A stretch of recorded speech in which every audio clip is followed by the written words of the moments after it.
गांव में सूरज की पहली किरण फूटते ही मुर्गे की बांग सुनाई देती है। किसान रामलाल उठ जाता है। सिर पर गमछा, हाथ में लाठी और कंधे पर हल। पूरा गांव अभी आधी नींद में डूबा है, लेकिन उसके लिए यह नया संघर्ष शुरू करने का समय है। रामलाल के लिए खेत ही मंदिर है और हल चलाना पूजा। उसकी पत्नी रसोई में चूल्हा जलाती है। बच्चे अभी सो रहे हैं, लेकिन किसान का दिन शुरू हो चुका है। नई मेहनत, नई उम्मीदों के साथ। गाय बैल की गर्दन में बंधी घंटी छनकती है। रामलाल पगडंडी पर चलता है। चारों ओर धान के खेत, हल्की धुंध और दूर से उगता सूरज। खेत पहुंचकर वह मिट्टी को प्रणाम करता है। फिर बैलों को जुताई में लगाता है। मिट्टी की खुशबू पूरे वातावरण को भर देती है।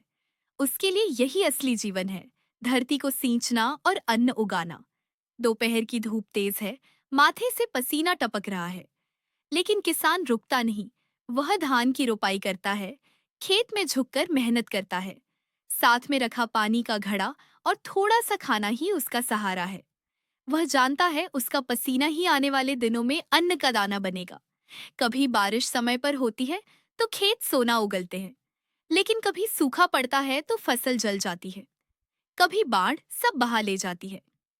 किसान लाचार होकर आसमान की ओर देखता है, फिर भी वह उम्मीद नहीं छोड़ता। उसके मन में हमेशा विश्वास रहता है, धरती माँ फिर मुस्कुराएगी। फसल तैयार होने के बाद किसान नई लड़ाई लड़ता है, बाजार की।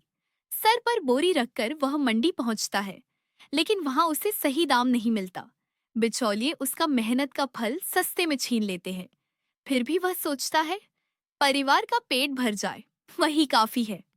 घर में पत्नी और बच्चे उसका इंतजार करते हैं। बच्चों की पढ़ाई के लिए पैसे जुटाना, दवा लाना, सब उसी पर है। रात को खटिया पर लेटे लेटे वह पत्नी से कहता है, हमारे बच्चे जरूर पढ़ लिख कर बड़ा आदमी बनेंगे। पत्नी चुपचाप सुनती है। आंखों में आंसू और उम्मीद दोनों होते हैं। किसान का जीवन सिर्फ कठिनाई नहीं, उसमें खुशी भी है। नवान्न, होली, दिवाली, गांव का मेला, इन दिनों उसका चेहरा खिल उठता है। नई फसल से बने व्यंजन पूरे गांव में बांटे जाते हैं। ये छोटी छोटी खुशियां ही उसके जीवन को रंगीन बनाती हैं। कभी बैल बीमार पड़ जाते हैं, कभी घर में बीमारी आ जाती है। मजबूरी में किसान महाजन से कर्ज लेता है। ब्याज का बोझ उस पर भारी पड़ता है। कभी तो खाना भी पूरा नहीं हो पाता, लेकिन फिर भी वह हार नहीं मानता। किसान का सबसे बड़ा धन है उम्मीद। चाहे हालात कितने भी बुरे हों, वह कल पर भरोसा रखता है। बच्चों के भविष्य की सोच ही उसकी ताकत है। वह हर दिन खेत में काम करते हुए सपने देखता है। एक दिन मेरा बेटा डॉक्टर बनेगा, बेटी अध्यापिका बनेगी। रामलाल की कहानी किसी एक की नहीं, यह करोड़ों किसानों की कहानी है। उनका पसीना ही हमारे थालियों में अन्न बनकर आता है। वे केवल अन्नदाता नहीं, बल्कि जीवन दाता हैं। किसान की इज्जत करना ही जीवन की इज्जत करना है।